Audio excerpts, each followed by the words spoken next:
untuk link absensi, saya sengaja link absensinya nggak usah nulis di chat, nanti penuh chatnya ya, maksudnya nggak usah di situ, nanti Pak lebih enak di Google Form aja ya. Kalau ada yang minta, nanti kalau minta absen minta ke Mas Imam ya. Ya, saya langsung aja biar mempercepat, ini soalnya puasa ya, nanti pengen bisa ada persiapan untuk buka puasa juga, banyak yang ibu-ibu ya. Iya, betul betul Pak.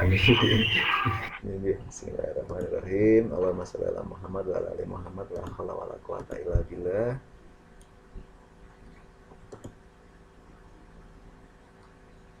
Ini cover dulu ya. Saya izin pakai dua ya untuk ngecek materi udah masuk belum.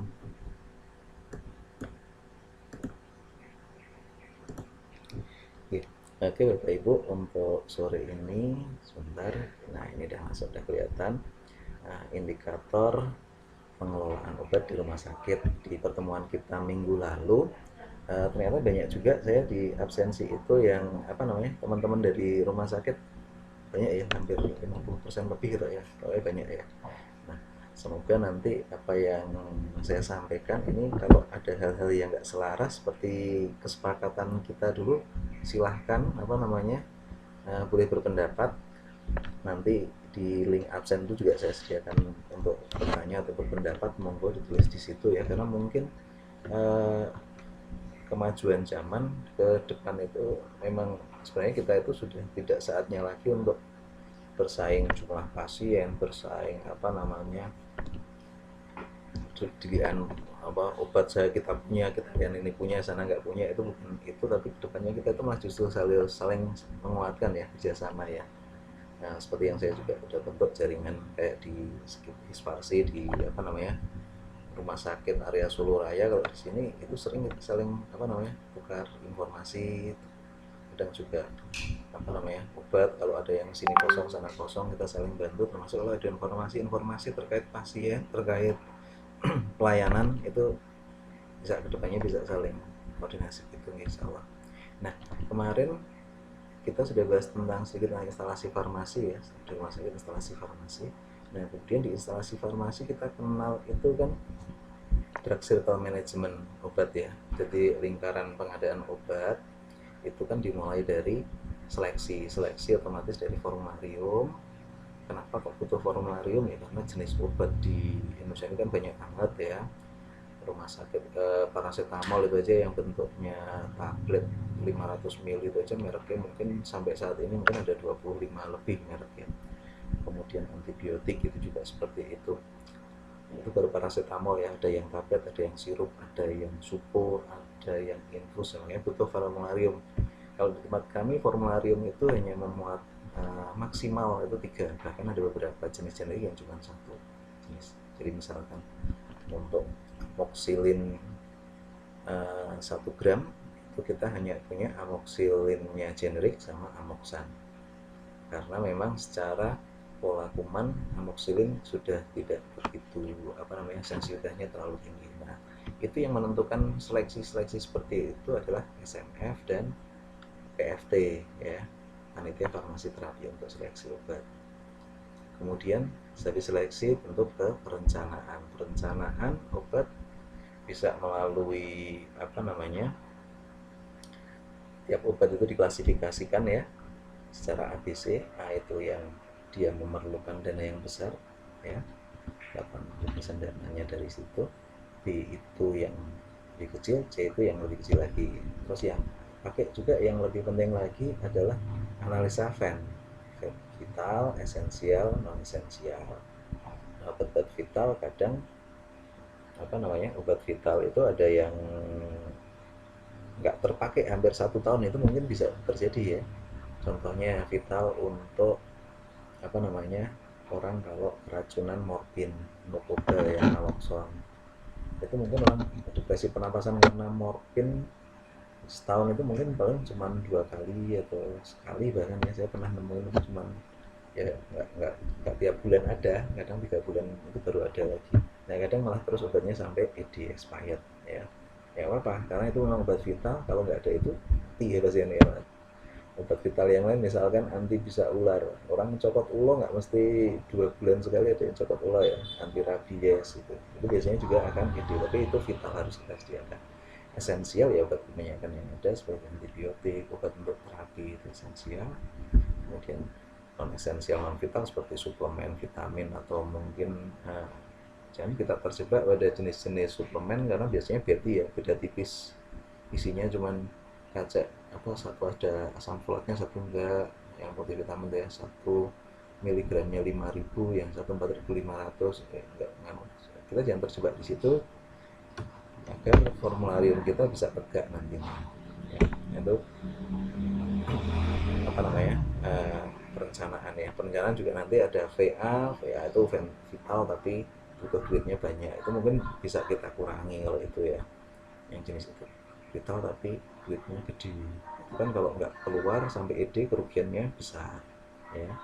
VA, VB vital tapi bedanya mungkin bisa disediakan, tapi vital ya, atau apa namanya, non vital tapi duitnya gede, ada juga ya obat non vital tapi duitnya gede, itu sama sekali kalau dananya kurang nggak akan masuk di formularium, nggak masuk di perencanaan kita. Meskipun masuk di formularium kadang nggak kita rencanakan, hanya kalau misalkan ada pasien yang mau pakai baru dikasih ya, baru dicarikan obatnya. Misalkan vaksin tapi vaksinnya yang apa, bukan vaksin dasar ya, misalkan kayak tipim, vaksin untuk tipoid, itu kan bukan vaksin dasar, bukannya mahal ya, masuk ke tiga mahal kalau di tempat kita, tapi itu bukan apa namanya, bukan vital ya, itu nggak kita sediakan, kita baru pesankan kalau pasien sudah yakin mau divaksin itu ya, pasien mungkin DP 50.000 atau berapa baru kita cari. Nah di hari ini kita akan coba belajar tentang indikator-indikator itu semua ya. Jadi mulai seleksi, perencanaan, nanti ada juga penyimpanan. Kalau penyimpanan saya yakin Bapak Ibu juga sudah apa namanya, sudah tiap hari ngelakuin ya, menyimpan secara vivo dan vivo itu teorinya gampang ya, tapi nek ngelakon ini nanti apa ya, membuat kesirah ya senangnya gitu.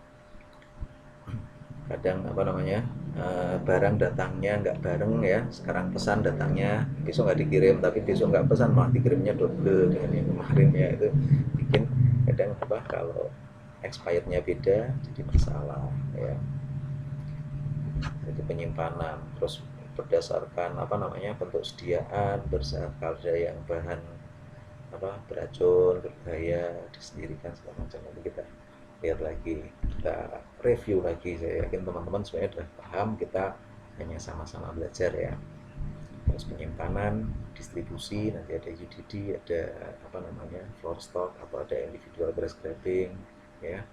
UDD diberikannya nanti mungkin banyak, itu banyak perdebatan ya, UDD itu mau disiapin di farmasi atau disiapin di bangsal, yang nyiapinnya farmasi atau yang nyiapinnya perawat ya. Itu UDD pengertiannya kan sekali waktu pemberian mau dipakai kan unitnya kan, unit dose dispensingnya ya. Terus monitoring kalau ada alergi, kalau ada efek samping ya. Nah sebentar kita bahas dulu tentang indikator-indikator.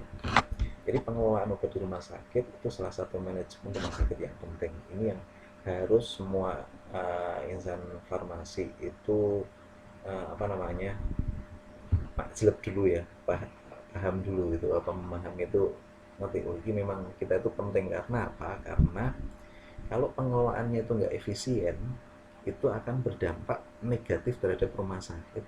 Dampaknya itu bukan hanya secara ekonomi tapi juga secara medis ya. Bayangin kalau kita sampai ada kekosongan obat, pasien nggak dapat obat itu ya, tadi saya sampaikan obat vital kayak anti rabies, ada pasien kecopot anjing terus datang ke rumah sakit ternyata veroratnya kosong, itu kan secara medis kita berkontribusi ya terhadap kesalahan itu. Atau tadi pasien apa namanya, intoksikasi morfin ya, bagian morfin, dia depresi pernapasan, yang untuk antidotumnya adalah nokoba atau naloxon, ternyata naloxonnya kosong, akhirnya pasien hanya ditolong pakai apa namanya, dexlansek ya kan nggak berefek untuk depresi pernafasannya, bahkan bisa pasien itu sampai meninggal dunia. Bisa jadi yang menyebabkan meninggalnya karena tidak punyanya farmasi atau tidak memilikinya rumah sakit akan antidotumnya itu tadi ya. Jadi bisa berdampak medis maupun ekonomi. Pengelolaan obat nanti tujuannya agar obat yang diperlukan bisa selalu tersedia setiap saat diperlukan, dalam jumlah yang cukup, tepat jenis, tepat waktu, mutu yang terjamin, serta digunakan secara rasional. Ini teorinya memang saya tiap kali baca ini rodo hanya juga ya, gampang sih teori ini dihafal ya, gampang ya. Nah dilakoni itu hampir tiap minggu itu kita ada kekosongan obat ya teman-teman ya, guntan-genten itu ya, misalnya bukan karena salahnya kita merencanakan, tapi kadang juga salahnya PBF-nya ya memang kosong gitu. Apalagi zaman CKN ini ya, sampai saat ini katalog juga belum tayang, obat ditahan itu. Seperti kasus ini yang sekarang baru banyak di obat-obatan jiwa atau psikotropik Mercy, yang pabrikannya Mercy itu hampir semuanya masuk e-katalog. Di PBF barangnya juga ada, tetapi karena e-katalog itu sama Kemenkes belum tayang, kita belum bisa pesen dengan harga e-katalog, dan mereka stok yang reguler nggak punya. Itu kan ya, saya mesake wong edan sing ora keduman obat suwe itu nanti nek kumat meneh itu kan jadi dagelan ya nantinya. Oke. Nah ini tahap pengelolaan obat ya, seleksi itu di formulario ya, atau juga seleksi itu bisa sekarang mengembangkan formulir alat kesehatan, formulir obat, formulir BHP boleh rumah sakit itu sekarang yang lebih kalau dulu yang ditekankan hanya formulir tentang obat. Kemudian perencanaan tadi ya, kita pakai metodenya, pakai morbiditas pakai juga epidemiologi, ataupun mau pakai konsumsi ataupun pakai kombinasi. Nah ini kalau di teorinya memang seperti itu, tapi pada kenyataannya merencanakan suatu obat itu juga indikator yang mempengaruhinya banyak. Persediaan barang, kecepatan pengiriman, kemudian kualitas dari vendor, kualitas dari juga administrasi pembayaran segala macam itu berhubungan banyak ya. Kemudian pengadaan saya kira kalau pengadaan asal yang direncanakan itu sudah tepat, pengadaan tinggal nyari barang aja sebenarnya ya. Cuman di sini ada pengadaan, ada penerimaan. Nah, kadangkala sekarang teman-teman ini mungkin juga jadi perhatian kita semua, ngirimnya barang PBF itu kadang sok-sok tanda kutip mereka nakal ya, ngirim barang yang ED-nya kurang dari 6 bulan. Itu kan kalau kita nggak bisa ngeluarin itu, apalagi kalau pakai kontrak atau pakai pemesanan yang besar untuk bulan gitu kan bahaya kalau obatnya itu sampai kosong, sampai sampai nggak habis. Dan juga COVID ini bikin satu pengalaman juga, kita order misalkan hanya menggunakan rumus yang ada di komputer, pakai reorder point untuk perencanaannya, itu ternyata karena gara COVID ini kan banyak sekali pasien yang tadinya misalkan batuk pilek periksa ke rumah sakit, sekarang hampir mungkin udah turun sekitar tinggal 20% aja ya yang batuk pilek murni, batuk pilek, diare, sakit perut yang berani periksa ke rumah sakit karena COVID. Mereka takut, biasanya mereka suami dikasih ke apotek. Nah obat-obatan seperti obat-obatan untuk batuk pilek, intunal segala macam itu perjalanannya tidak se-fast moving seperti dulu lagi ya. Ada juga obat yang misalkan di rumah sakit itu dokternya pindah, obatnya ngikuti dokter itu ya, akhirnya kalau obat yang lama dokter yang lain nggak mau pakai. Nah, ini hati-hati untuk pengadaan dan perencanaannya ya. Nah penerimaan tadi kita hati-hati kalau ada obat yang tidak sesuai SP atau expirednya pendek ya. Saya kira kalau faktur, kesesuaian faktur antara faktur dan barang jelas ya, itu sudah harga mati, kita harus setiap kali menerima harus nunjukin dengan fakturnya. Tapi kadang itu dia barangnya kosong, sekarang nggak kirim, SP-nya yang dulu masih disimpan, SP yang baru lagi ditambahin dengan yang dulu, begitu ada barang ini barangnya juga ya. jadi ya kadang makanya di situ mereka nggak koordinasi lagi, karena kalau udah sistem masuk komputer belum ke approve ya dia tetap masih nunggu untuk bisa sampai approve, ya itu jadi jumlahnya nambah. Kemudian memang penyimpanan, nah penyimpanan ini kan semua tahu ya, ada yang berdasarkan suhu, ada yang di kulkas, ada yang di suhu ruangan. Kalau bapak ibu pengen suhu ruangan itu berapa yang sesuai, itu ada di ketentuan umum farmakope 5 ya. Di sana misalkan ya, tidak semua kayak insulin itu kalau meskipun penyimpanan sebelum dipakai itu harusnya 2 sampai 8, tapi dia punya tenggang waktu untuk pulih di luar suhu itu ya. Beberapa vaksin pun juga seperti itu, misalkan kayak Enzerit, terus Tipim itu juga, Oxygrip, terus Rubio itu misalkan di luar suhu 2 sampai 8 selama dia pada suhu ruangan itu bisa bertahan sampai 12 jam.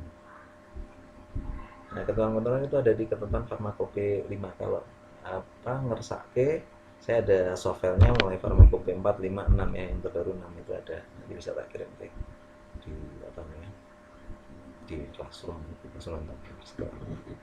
Kemudian penyimpanan berdasarkan suhu, penyimpanan berdasarkan bentuk sediaan, berdasarkan keamanan obat ya, ada HAM, ada obat biasa, ada obat yang B3 ya, dan bahan beracun dan berbahaya.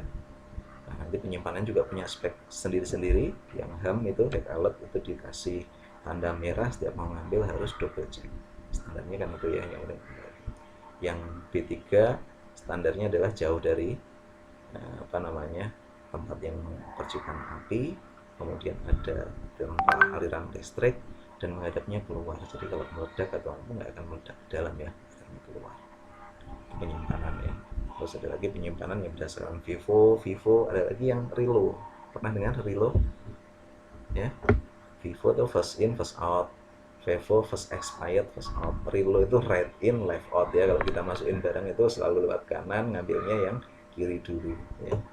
Atau kalau ngeletain barang yang di bawah, yang atas yang diambil dulu ya, orangnya gitu ya. Cuman prakteknya kalau kesusu harus noto barang habis transferan ya, mana ya, kadang nggak sadar ini atas ini bawah, enggak ya, tapi kalau kanan kiri mungkin bisa membantu, bisa lebih gampang.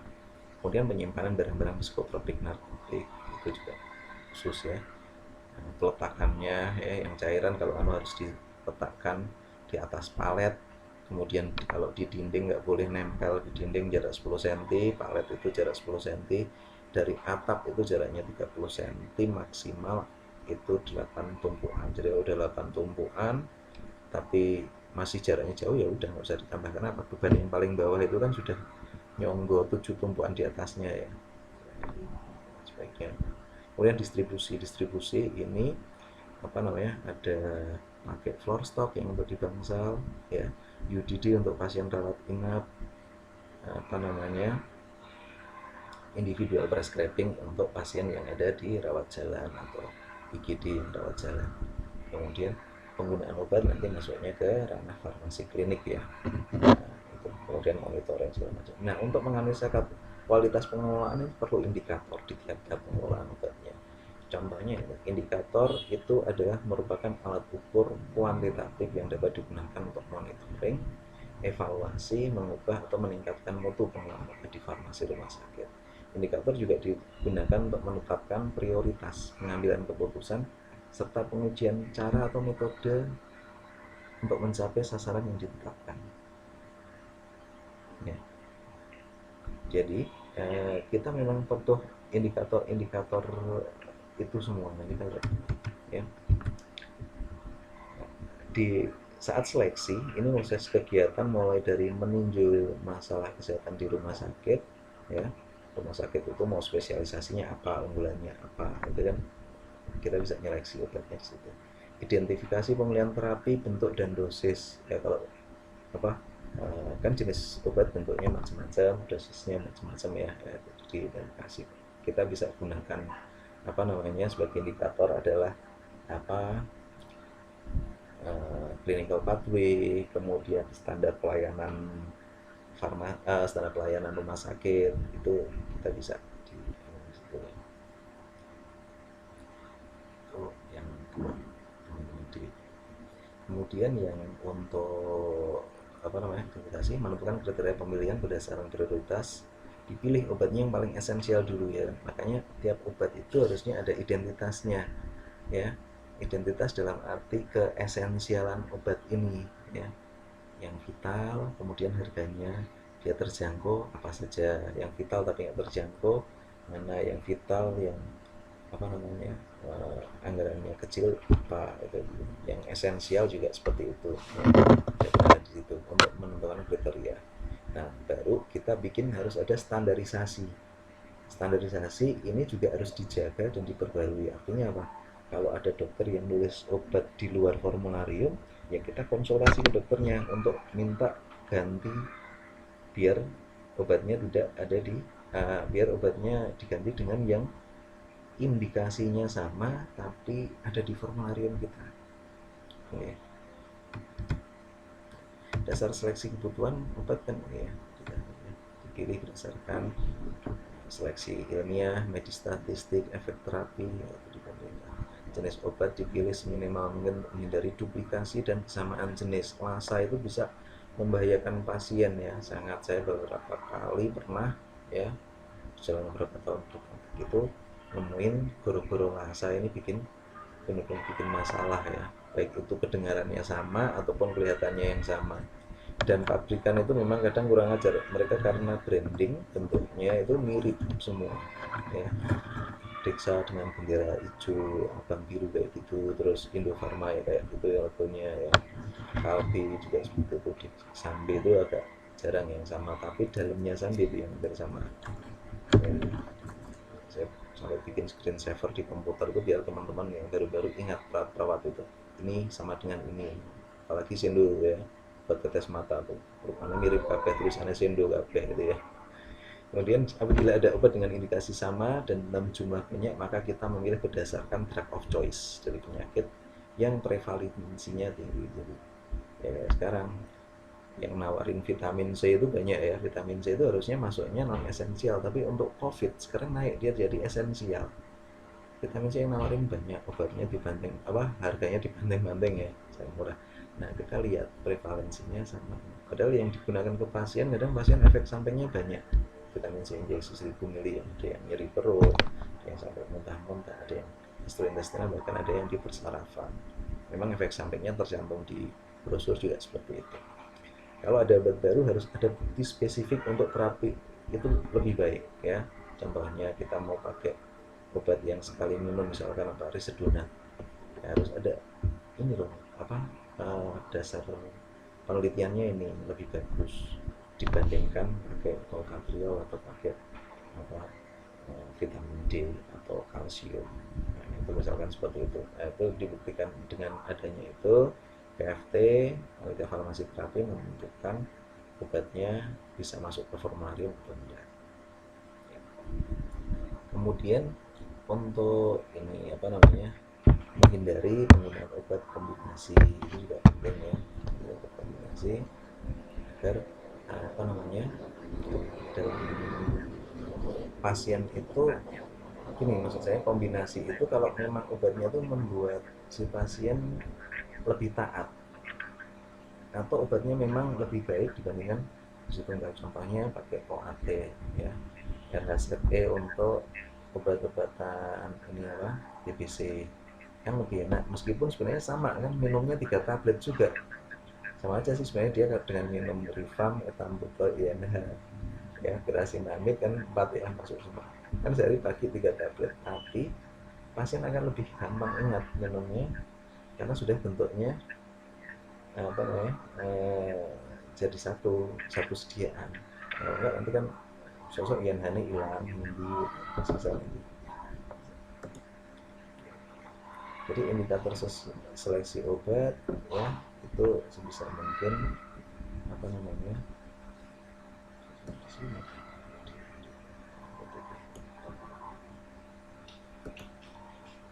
sesuai keseriaan yang ada di DON itu ya, sebagai standarnya aja ya, daftar esensial obat nasional. Kalau tergantung dari rumah sakitnya juga. Kalau rumah sakitnya sudah apa namanya, obat-obatnya yang nganu model-model baru juga banyak, ya mungkin downnya yang nggak mengikuti ya, karena down terakhir itu adalah tahun 2019 ya. Berarti kan obat-obat tahun 2018, 2020, 2021 sudah banyak obat baru. Dan di perencanaan itu suatu proses kegiatan pemilihan jenis jumlah harga ya, sesuai kebutuhan dan anggaran. Untuk menghindari kekosongan obat, ini bisa digunakan metode yang harus dapat dipertanggungjawabkan. Dasar-dasar untuk merencanakan kita bisa gunakan campuran dari pola konsumsi. Konsumsi artinya melihat obat yang keluar kemarin, misalkan ya amoxicillin, satu bulan kemarin keluar 10 box, berarti kita pesan untuk bulan ini 10 box tambah sisanya, tadi dikurangi sisanya berapa, tambah lead time-nya berapa, itu bisa konsumsi ya. Tapi kita bisa juga bekerja secara epidemiologi. Oh, ini musim pancaroba, sekarang banyak orang kena demam berdarah. Nah, kita bisa tambahkan obat-obatan untuk demam berdarah ya. Ya. Nara, pintu ya. Metode kombinasi ini.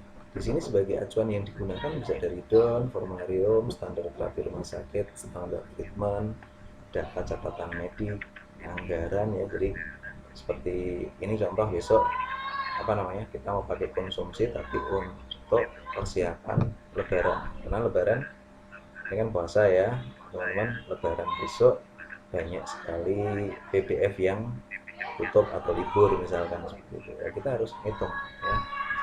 Nah, kalau dananya kurang ya kita pakai skala prioritas ya. Tujuan perencanaan mendapatkan jenis jumlah obat sesuai dengan pola penyakit kebutuhannya, kemudian menghindari terjadi sold out dan peringatan dengan obat secara rasional ya. Kemudian untuk indikatornya, presentase dana ini bisa dihitung dengan presentase dana yang tersedia di instalasi farmasi rumah sakit dibanding dengan dana yang sesungguhnya. Nilai standar presentase dana ya harusnya 100%, biar apa, tidak ngawok ya.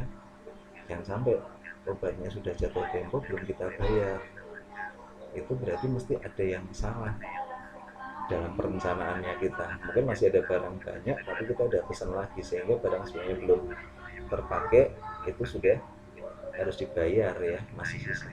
Kemudian penyimpangan perencanaan, itu indikatornya adalah jumlah item obat dalam perencanaan dan jumlah item obat dalam kenyataan. Artinya apa?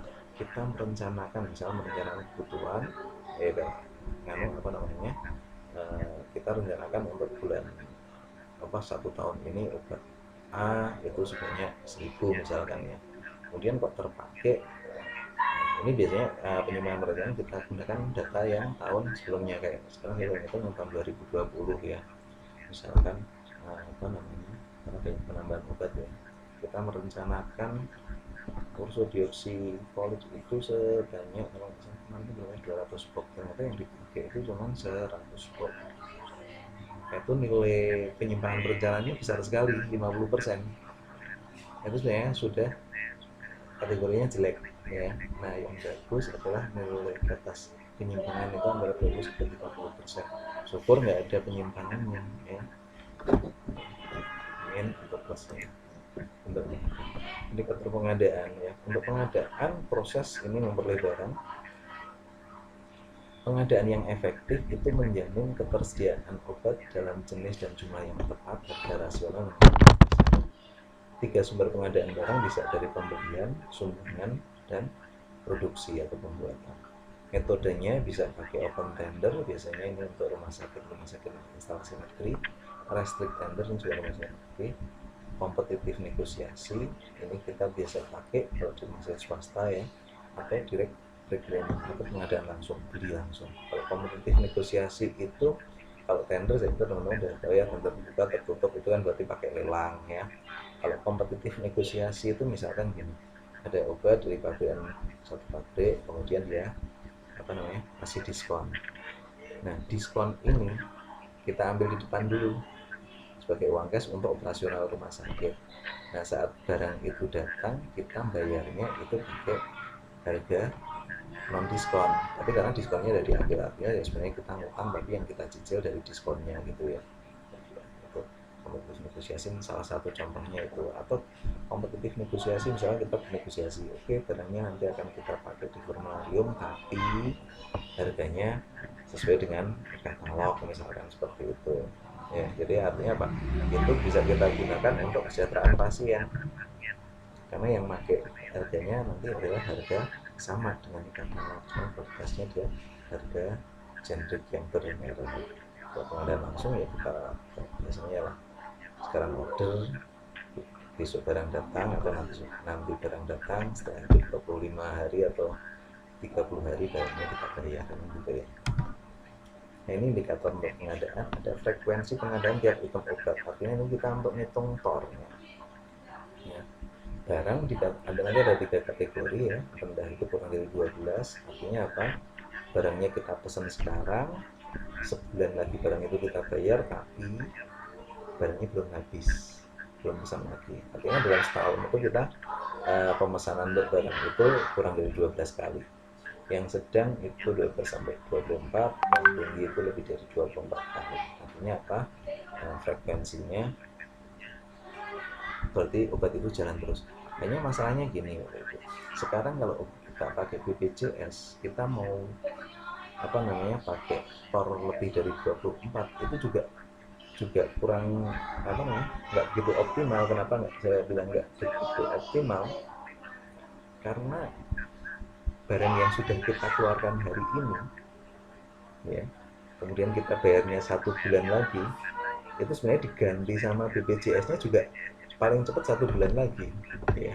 Itu kalau verifikasi kita itu tepat. Artinya sebenarnya tor ini nggak begitu nggak begitu worth it juga kalau untuk di era BPJS sekarang. Hanya tor ini akan sangat berguna untuk melihat kecepatan perputaran ini ya, untuk melihat barang ini fast moving atau slow moving. Nah, yang fast moving ini nantinya untuk jadani barang itu jangan sampai kosong. Nah, itu justru gunanya kayak lebih lebih baiknya di situ. Kemudian kriteria kesalahan faktur ya, frekuensi kesalahan faktur penyebabnya macam-macam ya, bisa sengaja, bisa tidak sengaja, bisa administratif, bisa non administratif. Tapi intinya apa? Ini gunanya adalah untuk kita mengevaluasi PPF ya. Kalau PPF-nya sering nakal, diskonnya nggak sesuai, apalagi kayak kemarin awal tahun gitu ya, ini diskonnya 20, tahu sekarang 0, ditanya oh ini merubah ini karena ganti tahun, itu kan alasan nggak profesional ya. Kalau ada yang cerita seperti itu ya biasanya ya terus kita wis tak jadi ke catatan dulu gitu ya, nanti mereka kan mikir ya. Kenapa? Ada lagi kadang yang bukan kesalahan faktur tapi titik faktur. Artinya apa? Barang datang, fakturnya belum jadi. Nah, itu kan kadang mengganggu kita untuk masukkan itu secara administratif ya. Nanti stoknya realnya itu kita ada, tapi stok secara komputer kita belum bisa masukkan, jadi stoknya kosong. Beda stok di sini itu bisa menjadikan ya kualitas pelayanan kita jadi dipertanyakan gitu ya, kalau terjadi beda stok gitu. Jadi era sekarang jangan dianggap kalau amanahnya farmasi itu ya dari stok itu gitu loh, kesesuaian stok itu. Kalau ada yang tidak sesuai dan yang tidak sesuai itu banyak, itu bahaya, ini kita bisa dicek tidak amanah di rumah sakit sarankan ya. Kemudian frekuensi tertundanya pembayaran oleh rumah sakit ini bisa dihitung juga ya, itu sebagai indikator. Kalau frekuensi tertundanya itu tinggi ya berarti manajemen keuangannya nggak bagus, atau mungkin instalasi farmasinya ya nggak tertib, mulai melakukan dari pembukuan dari barang itu datang, terima faktur, sampai proses dia bisa dibayarkan ya. Jangan sampai ya. Kemudian penyimpanan, penyimpanan kan tadi disebutkan proses kegiatan menempatkan sediaan farmasi yang penting memenuhi syarat dan aman, sehingga dalam keadaan aman terhindar kemungkinan obat itu jadi rusak ya.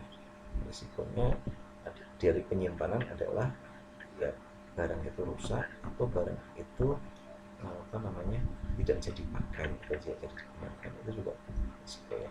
Penyimpanan yang baik tujuannya untuk mempertahankan kualitas obat, meningkatkan efisiensi, mengurangi kerusakan dan kehilangan obat, mengoptimalkan manajemen persediaan, serta memberikan informasi kebutuhan yang akan datang. Indikatornya prosentase kecocokan antara barang dan stok komputer. Indikator stoknya harus sesuai. Nah, berapa standar untuk melakukan evaluasi kecocokan ini? Ada beberapa teori yang dilakukan 1 tahun sekali dengan stok. Ada yang katakan 3 bulan sekali, ada yang mengatakan 1 bulan sekali. Tapi sebenarnya itu semua tergantung dari sistem. Kalau sistem pelayanannya kita bagus, tentu setiap kita ngambil obat kita nulis di kartu stok atau mengurangi di komputer. Kemudian jenis obat yang dikeluarkan di nota di komputer dengan yang dikeluarkan secara fisik itu juga sama. Nah ini sekarang yang jadi banyak masalah ya. Barangnya kadang berganti ya, terus kadang kita mengeluarkan barang A tapi yang dijamin BPJS itu barang B, akhirnya kita entry-nya di komputer barang B padahal yang keluar adalah barang A. Atau karena barang B-nya itu tadi tidak ada di pasaran dan pasien harus dapat obat yang cocok adalah barang B tapi dengan harga penyesuaian katalog. Cuman komputer untuk verifikasi jumlah barang memang harus barang yang B tadi ya. Teman-teman tentu yang sudah bekerja di rumah sakit pernah mengalami hal ini ya. Jadi itu yang menyebabkan stok kita tidak tepat, atau stok kita tidak tepat karena disiplin dari petugasnya sendiri ya.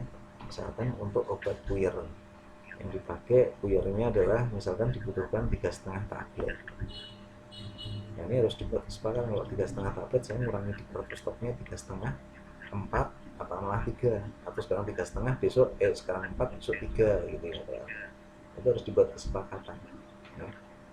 Juga itu perlu dirembuk sama seluruh staf yang ada di farmasi. Jadi saya bikin rapat atau mungkin sama staf instalasi farmasi dari manajernya kayak gitu. Dan sistem penataan gudang ini juga bisa dibikin indikator juga. Gudang itu menata itu pakai sistem yang sudah disepakati atau enggak, misalkan first in first out. Ini bisa kalau ini kita dengan sampling ya, sidat sampling, apotekernya datang ke gudang, ngecek barang ini yang noto udah betul belum, ada yang nggak sesuai tapi masuk ke ruangan yang lain apa ada, atau kebalikannya misalkan infus manitol ya, itu kan nggak bisa kalau dia dimasukkan ke ruangan yang ada AC atau ruangan dengan suhu 20 atau biasanya masternya di 18-20 gitu, nggak bisa karena dia kan mengkristal. Harus diletakkan di suhu ruangan yang tanpa AC ya, suhunya itu 27-30 malah nggak apa-apa kalau untuk monitor. Nah semua contohnya itu ya. Namanya itu juga perlu bisa bener ulung sih kayak ngomong itu lali, mereka tulisannya juga nggak ada ya. Dengan persentase nilai obat yang kadaluarsa atau rusak ini juga merupakan indikator kepercayaan dari rumah sakit yang masih bisa diterima itu kalau di bawah 1%. Kemudian prosentase stok mati itu obat yang digunakan 3 bulan atau selama 3 bulan itu tidak terdapat transaksi, jadi stok mati ya 3 bulan mati. Yang kedua itu namanya slow moving, sekarang stok mati dead stock ya. Slow moving itu kurang dari 1 bulan harus sudah diumumkan, kalau kurang itu ya nanti lama-lama masuknya ke dead stock. Perubahan pola penyakit, dokter tidak terformularium, obat itu jadi kurang tepatnya perencanaan dan obat ya. Nah, kerugian yang timbul akibat stok mati ini perputaran uangnya nggak lancar, perusahaan obat terlalu lama disimpan itu juga bisa cepat keluar, atau bisa juga obatnya itu lalu menjadi lembab ya. Gitu. Ya pengatasannya ya kita koordinasi dengan BPF untuk pengembalian item obat itu, dan maka memang kalau udah nggak dipakai ya dikembalikan aja sebaiknya, atau diganti kalau memang itu dipakai tapi sangat pelan ya, nantinya bukan stok mati tapi slow moving, tapi yo slow banget gitu misalnya, tapi nggak sampai stok mati, itu juga bisa kita koordinasikan dengan ustadznya yang apa koordinasikan untuk dokter itu bisa meresepi lagi, dan PDF ini bisa nuker dengan stok barang yang ED-nya lebih lama. Presentasi keluar seharusnya stok nanti, persentase stok akhir, bisa stoknya berlebih, bisa stoknya kosong ya. Tapi kalau berlebih ya kita melakukan sistem first in first out atau pengembalian obat atau nuker yang ED-nya lebih lama. Kalau stok kosong ya kita malah justru harus mendeteksi kenapa kok bisa sampai kosong, apa perencanaannya yang nggak bagus, atau ada yang lupa di sebelah mana, atau mungkin BPF-nya yang kosong. Jadi memang nggak boleh kita serta-merta oh ini yang salah bagian sini, nggak ada ya. Kita kerja itu nggak ada mana yang salah mana yang benar, tapi dalam satu tim itu kita memang harus selalu saling support ya, nggak boleh jalan sendiri-sendiri. Distribusi, nah ini biasanya adalah proses dimulai dari permintaan penggunaan obat, permintaan farmasi ke pasien. Distribusi itu juga harus terjamin ketersediaan obat, memelihara mutunya, menghindari penggunaan yang tidak bertanggung jawab, menjaga persediaan. Kemudian sistem distribusi itu bervariasi tiap rumah sakit ya. Biasanya ada 3 hal ini: floor stock, individual purchasing, sama unit dose. Nah, syarat distribusi yang baik itu obat ketersediaannya juga harus tetap terpelihara ya, memang gitu. Cuman kalau obatnya itu jarang banget dan mengeluarkan unit apa gudang harus stok, nah itu kan kalau nggak stok nanti kalau obat yang di luar yang di outlet kosong nggak bisa minta ke gudangnya. Salah distribusi itu juga harus menjaga mutu, kondisi sediaan obat stabil selama proses distribusi. Ini ada teman, misalkan obat itu didistribusikan via airlock ya, kita harus jaga kalau bentuknya botol kaca ya, lewat airlock tubing itu ya geludak, kalau nggak kita jagain pecah. Ampul juga gitu, misalkan yang di kan plasbumin ya, albumin, satu botol harganya 1 juta, berani dengan masukkan itu ke airlock untuk dikirim muter-muter, ini malah tekan nggone wis jadi bubuk pecah kan, malah kita harus ganti ya. Kemudian distribusi juga meminimalkan pencurian, kehilangan, pemborosan, dan penyalahgunaan.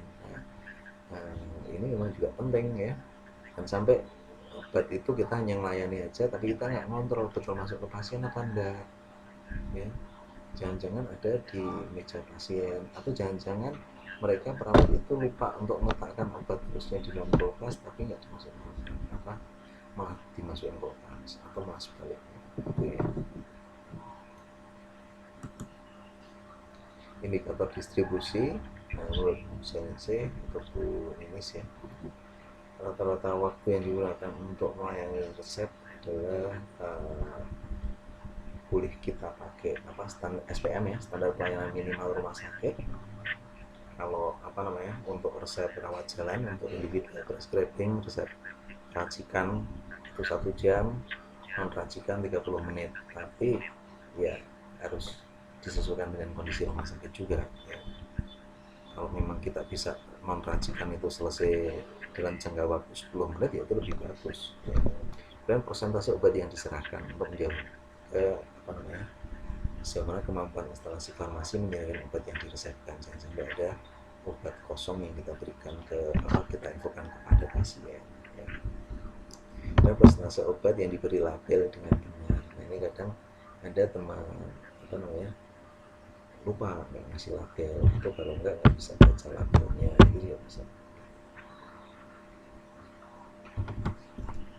Saat penggunaan ini kita bisa lihat indikatornya adalah obat proses meliputi penggunaan obat ini ke pasien itu yang bisa kita jadikan indikator itu misalkan adanya polifarmasi apa enggak. kemudian berapa persen obat generik yang diresepkan, persentase antibiotik, persentase injeksi, atau mungkin persentase ini apa, eh,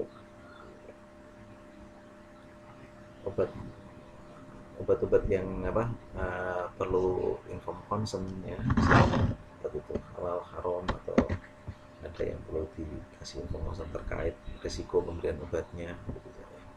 Persentase obat yang disebutkan tadi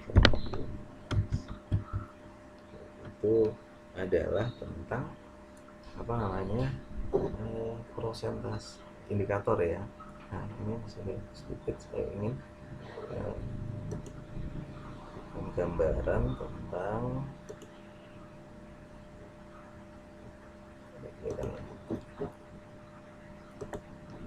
bagaimana pelayanan farmasi di era modern ini.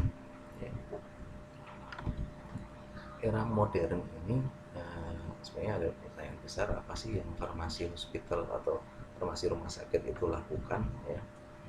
Ya kan fokusnya ke sini ya, dia kita obat itu ya kita juga fokus ke, kecuali tadi terhadap server manajemen, ini juga kita harus fokus di sini, mutu obatnya, kemudian apa namanya, keamanan, khasiat ya, jangan sampai nanti ada yang berubah dari obat yang kita simpan. Nah ini perlu namanya satu perhatian, tapi untuk mengawasi ini semua itu juga perlu dukungan sistem. Kalau kita melakukannya sampai pakai manual ya udah kerepotan ya. Contohnya misalkan keamanan tadi, label harus ditulis lengkap kan, nama pasien, cara pakainya, kemudian apa namanya, jumlahnya, kemudian obat fungsinya untuk apa. Itu kalau bisa lakukan bisa aja ya.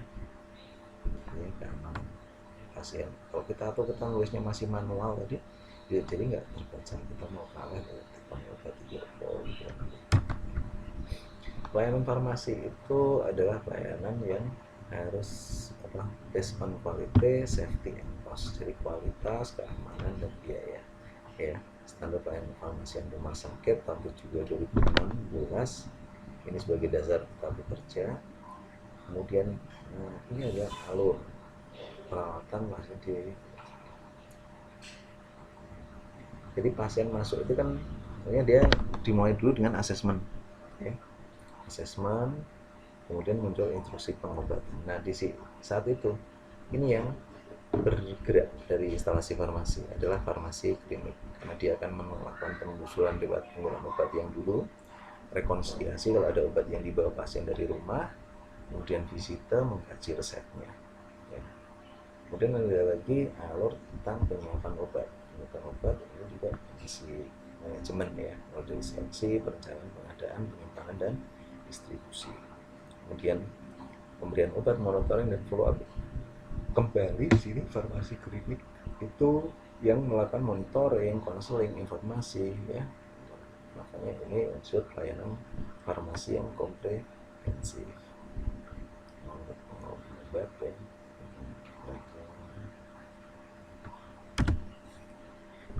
Untuk produksi dan aseptic dispensing. Sebentar. Jadi ini contoh foto pengelolaan obat ya.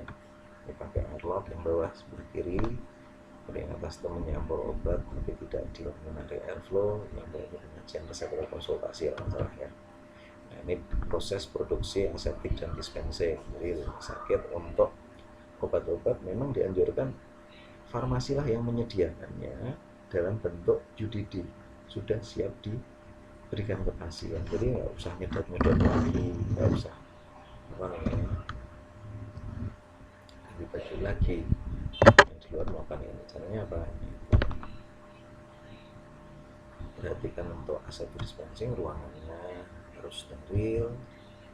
Ini kegiatan farmasi klinik, wawancara pemberian obat, pelayanan informasi obat, pengkajian resep.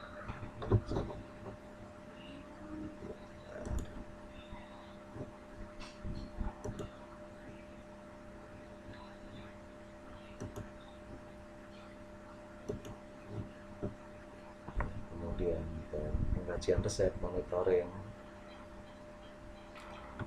visite ini sekarang sudah banyak dilakukan oleh farmasi. Nah di sini ada apa namanya dimensi kualitas, karena tuntutan farmasi secara modern memang harus melakukan itu semua ya, berarti perlu adanya apa namanya eligibility, reliability, apa kemampuan ya, kemampuan atau kompetensi yang harus dimiliki oleh staf farmasi yang ada di rumah sakit. Nah, alhamdulillah teman-teman yang apa namanya di rumah sakit ataupun di puskesmas apotek ngambil tadinya SMF kemudian ngambil di 3 farmasi itu kan sebenarnya untuk meningkatkan kompetensi juga ya, untuk meningkatkan keterampilannya juga ya, juga sikapnya juga.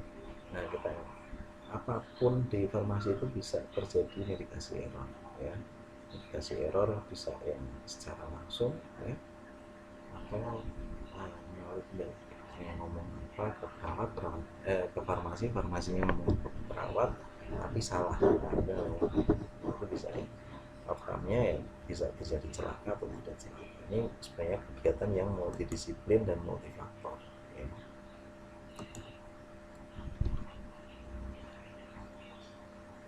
Kemudian ini suara saya bisa kedengaran ya? Oh ya, error strategi ini semakin masuk Pak soalnya ya, jadi Dengar. geng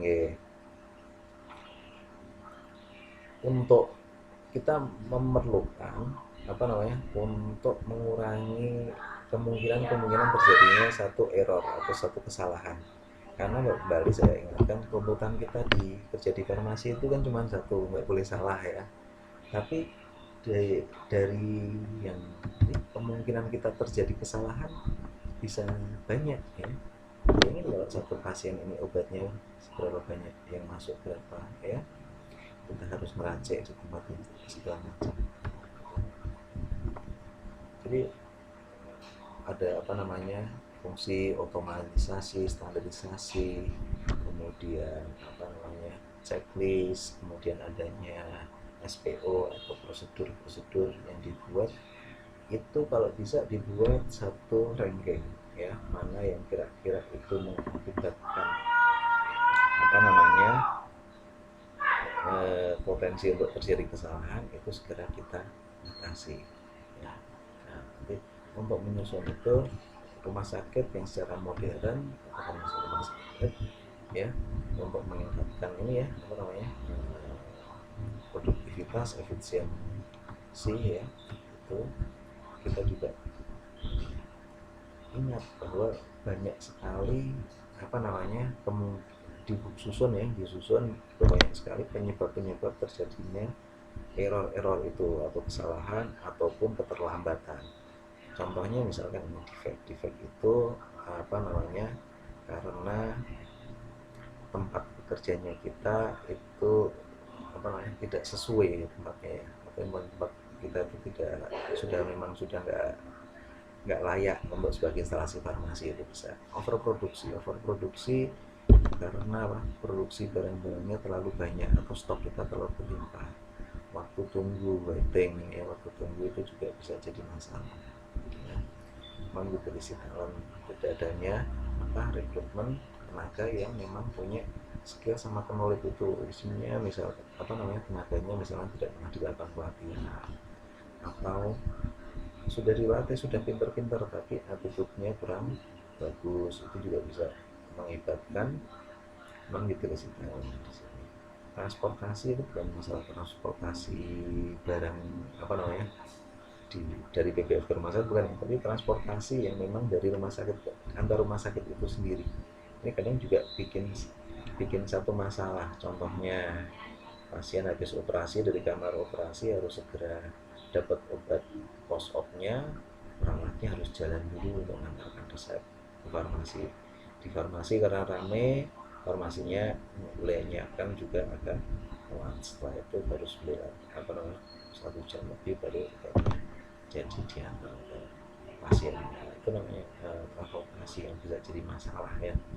Kemudian transportasi alat bahan apa bahan medis sebagai gas itu juga perlu namanya perlu perhatian sampai semuanya numpuk. Jadi inventory tadi ya, tentang ketepatan stok gitu ya. unnecessary movement, perpindahan tapi yang nggak penting, maksudnya nggak karena biasanya apa, ruangannya sempit, potong garpu itu kan bikin motionnya atau pergerakannya jadi terganggu ya setelah processing.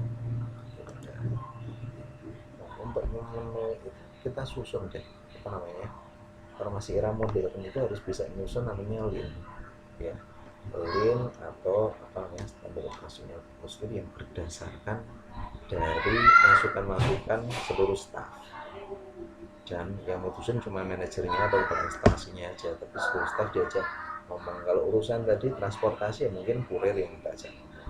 Kalau urusan waiting time atau waktu tunggu ya mungkin ketika kita yang kita ajak ngomong. Itu yang bagian penyerahan obat atau tekniknya yang kita ajak jangan, dan misalnya di situ takut ngecap ya, kita ingatkan bahwa medication use process atau proses pengobatan dan proses perawatan itu jadi satu ya. Nah, di sini yang bekerja di situ banyak sekali ya, mulai dari farmasi, EPI ya, infection disease nih, EPI, masker plan, pasien ya, ini yang ada di yang ada atau mempengaruhi saat pasien itu mondok di rumah sakit. Nah, untuk melakukan itu semua di era farmasi modern kita butuh peran IT, pelayanan farmasi ya. IT ini harus bisa menyediakan informasi yang cepat dan akurat, meningkatkan kolaborasi antar tenaga kesehatan, mengurangi human error pada pelayanan atau support, memperbaiki otomasi alur kerja, kemudian juga lebih tepat. Di kita sudah mengembangin electronic prescribing ya. Jadi resepnya kalau untuk waktu tunggu tadi ada defect tadi ya, kesalahan misalkan tulisannya tidak terbaca sehingga obat yang kita berikan itu salah, tidak terbaca, dokter itu bunyi angel ya, akhirnya pasiennya setelah ngoyak-ngoyak kita kasih obat, ternyata obat itu salah ya, salah tulis atau salah baca gitu, bisa jadi ya. Jadi ya, kita pakai ini pemanfaatan IT, teknologi informasi untuk resep elektronik, prescribing, farmasi information system ya, sistem bio pelayanan informasi obatnya kita bikin sistem lewat IT.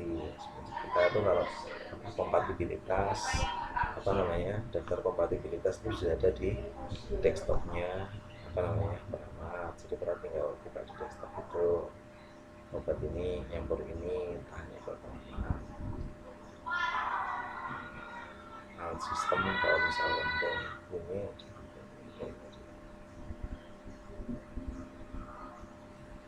kemudian ini clinical design system, kemudian otomatis kabinet sistem terintegrasi dengan farmasi informasi sistem. Otomatis dispensing kabinet itu sistem robot yang ngambilin obat gitu loh. Kalau yang saya tahu di kita yang baru ada itu di Bethesda ya, mereka punya Consys, nama robotnya itu robot Consys sama Bethesda. Jadi resep masuk, kita input di komputer, nanti obatnya udah keluar sendiri, sudah ada dilabeli dengan labelnya itu juga nanti sama pasiennya. Jadi mirip orang untuk nyepak dispensingan gitu. Cuman ya harus ya mahal juga sih, lebih ringkas tempatnya ya, dan proses sampainya obat untuk kita layani kan ada ini ya. Kalau pakai resep elektronik ya pasien prescribingnya dokternya nulisnya lewat komputer atau laptop, setelah itu masuk ke verifikasi untuk diorderkan di farmasi ini melakukan logout sistem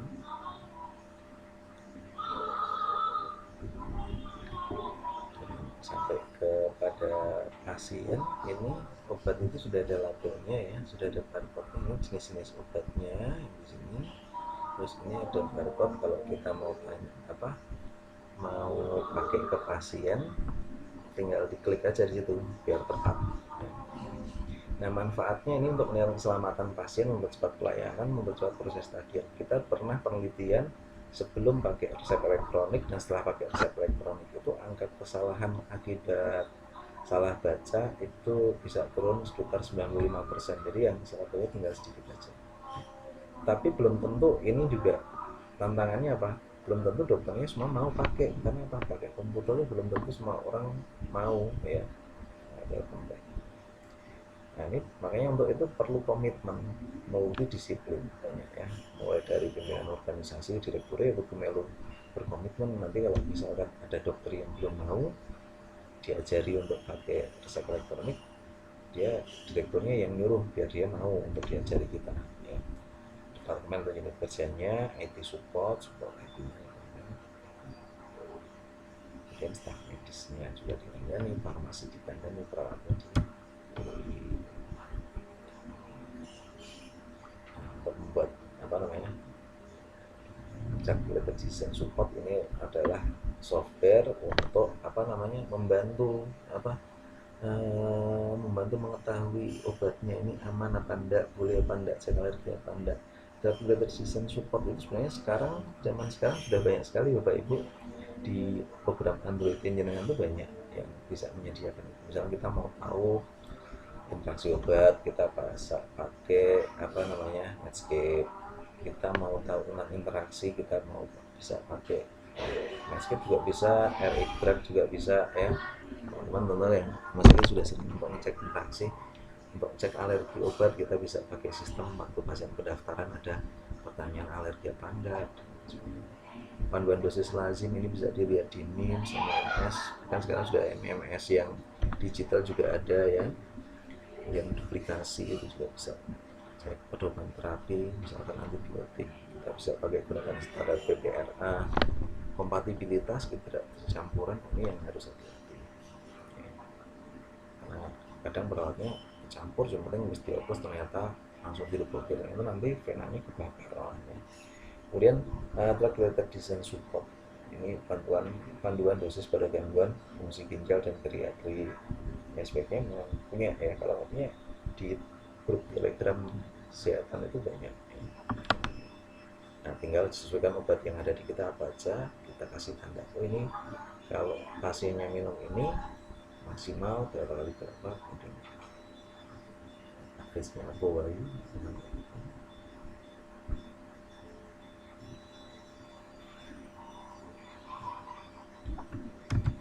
Nah ini kalau apa namanya, kalau terjadi masalah ya baru klik-klik itu maksudnya juga ada. Kalau misalkan apa namanya obat A sama B kok jadi satu nota, itu akan keluar warning ya, keluar warning. Kemudian tapi belum tentu warning itu terus apa setelah kita stop salah satunya, enggak ya. Nah kan apa namanya interaksi itu kan bisa minor bisa mayor, yang penting kita yang monitoringnya itu yang kita lakukan, artinya kita sampaikan ke pasien. Kalau misalkan pasien dapat amlodipin sama statin misalnya, itu kan bikin rhabdomyolysis, lemes ototnya, ya kita kasih tahu ke pasien. Nanti nek kayak ngolosi lemes itu ya jangan apa bilang sini, nanti yang amlodipinnya di stop dulu kalau tensinya sudah normal ya, misalnya seperti itu. Jadi itu bisa apa namanya menambah kita juga untuk belajar ya. Apa manfaat resep elektronik atau CPU? Menghilangkan masalah tulisan tidak dapat dibaca, minimalkan kesalahan transkripsi atau aturan pakai, mempercepat pelayanan. Tapi ini bisa juga apa bukan kesalahan transkripsi dokternya, karena tinggal milih aja, sering ya tempat kita itu ngetiknya levofloxacin infus, karena memang di apa namanya di softwarenya levofloxacin infus itu posisinya lebih atas daripada levofloxacin tablet ya, karena I sama T kan jauh ya jaraknya. Jadi jangan sampai deskripsinya salah. Mempercepat pelayanan ya tadi, biar nggak telepon untuk tanya ini apa tulisannya gitu ya. Meningkatkan akurasi dan rekapitulasi, meningkatkan koordinasi antara dokter dan apoteker, mencegah kesalahan dengan alat sistem atau dosis atau kontrindikasi. Jadi kalau misalkan ada masalah ya kita yang telepon atau telepon, dan itu masuk ke komputer juga ya. Nah, ini ternyata beberapa penelitian di luar itu juga banyak sekali menyatakan bahwa medication error itu bisa diturunkan dengan resep elektronik. Nah, cuma misalnya di sini ya, administrasi error, kesalahan proses. Ini ada kelemahannya juga. Kelemahannya biasanya adalah dari faktor manusianya. Misalkan ini administrasi error, kesalahan proses penulisan instruksi secara administratif. Misalnya duplikasi instruksi, dokternya ngekliknya pindu gitu, ini keluarnya atas sama bawahnya kan. Clinical error, kesalahan pengambilan keputusan klinis, ini salah menetapkan diagnosis yang dibutuhkan obat, ada interaksi, ada kontraindikasi, itu bisa jadi clinical error. Nah, ini contoh otomasi tadi ya, obatnya sudah siap di belakang, keluar tinggal pulang konsis. BIS ya, manajemen informasi, automatic dispensing, ini bisa dipakai per kartu yang berapa untuk obatnya, dokter fitur pelabelan sekarang sudah pakai barcode atau pakai QR. Bahkan sekarang produk-produk obat juga sudah banyak ya yang pakai QR. Jadi kita tinggal tempelin HP kita, kalau mau tahu obatnya misalnya kayak Symbicort itu kita ada barcode-nya, tempelin HP-nya di barcode itu, udah keluar Anda sebagai tenaga medis atau sebagai pengguna nanti keluar videonya cara penggunaan Symbicort. Spiriva Respimat itu juga ada scan barcode, tinggal scan aja keluar. Caranya pakai ya, swab piye, pakai piye, berapa lama itu. Elektronik biasanya administrasi record kalau masuk ke sistem ini.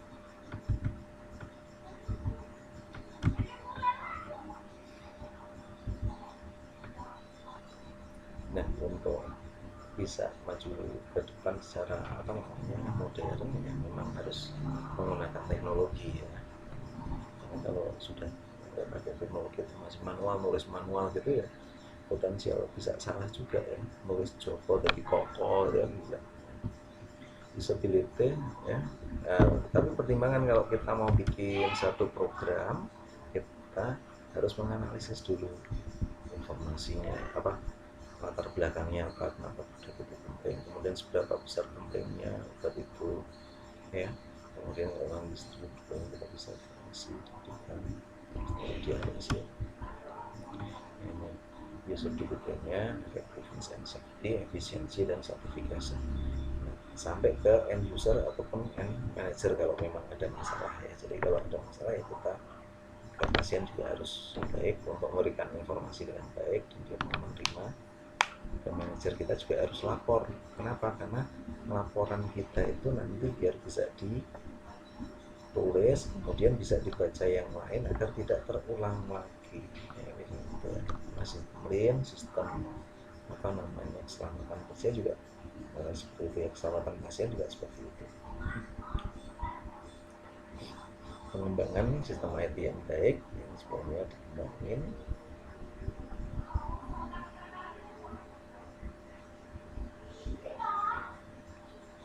Pengembangan sistem IT yang baik, satu, sebelum mengembangkan IT perhatikan pedoman dan prosedur yang dibuat dan diuji ya. Sebenarnya penggunaan elektronik ini adalah untuk menggantikan kertas, untuk menggantikan jalannya kita ke arah pasien atau pasien kita ke arah ruangan yang perawat. Nah, tapi kalau belum tentu juga itu semua bisa diotomasikan ya. Kayak tadi misalkan obat albumin yang nggak bisa otomatis dikirim lewat terlalu berisiko ya. Jangan mengotomasi yang prosesnya masih jelek, proses pelayanan masih jelek, jangan diotomasi dulu sampai otomasinya jalan, sampai prosesnya itu jalan bagus baru diotomasi. Nilai kebutuhan organisasi akan teknologi informasi, tetapkan skala prioritas, libatkan stafnya untuk memberikan masukan, kemudian pengenalan teknologi baru itu selalu didampingi di monitor. Pengalaman kita dulu waktu bikin resep elektronik kita hanya mulai dari dokter gigi dulu. Kenapa? Resepnya agak jarang. Terus kadang juga ada resep campuran, ada yang ada obatnya, ada alkesnya juga. Nah, itu dulu kita lewatnya dokter gigi dulu. Dokter gigi sistemnya udah bagus, dan depan 2 bulan itu udah bagus, kemudian udah ketemu benar.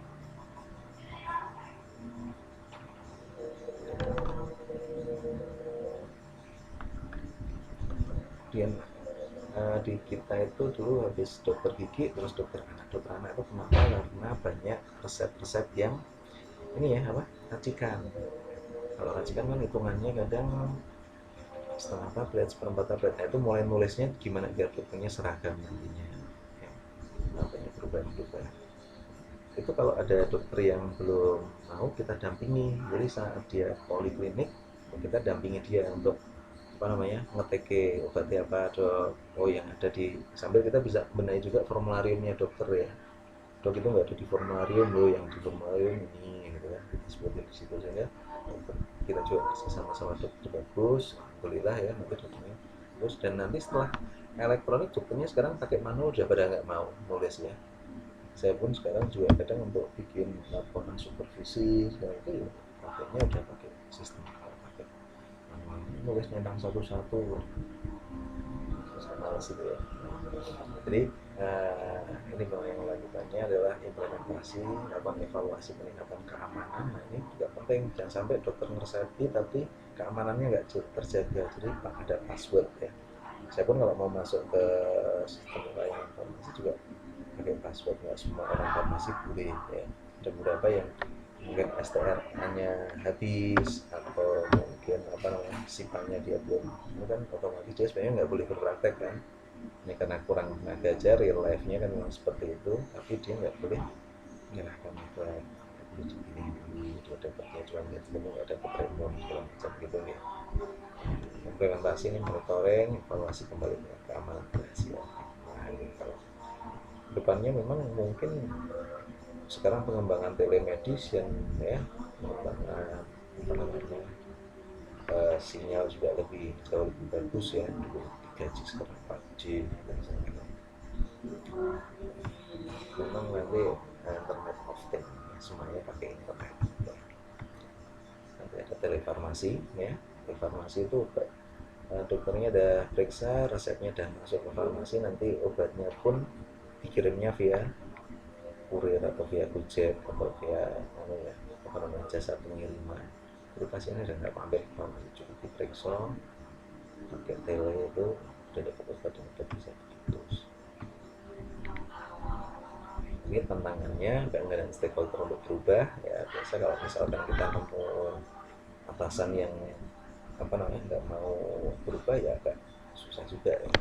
Komitmen pimpinan tertinggi di institusi juga rendah gitu ya, hilangnya lapangan kerja kalau karena otomasi, terutama untuk pekerja yang pendidikannya rendah. Ini memang bisa kejadian ya.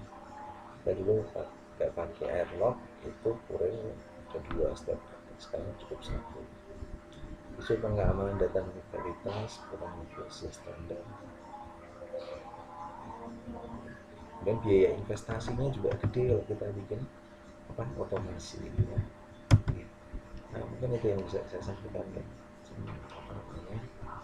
terkait tentang pelayanan farmasi di rumah sakit di era modern dan indikator pelayanan farmasi.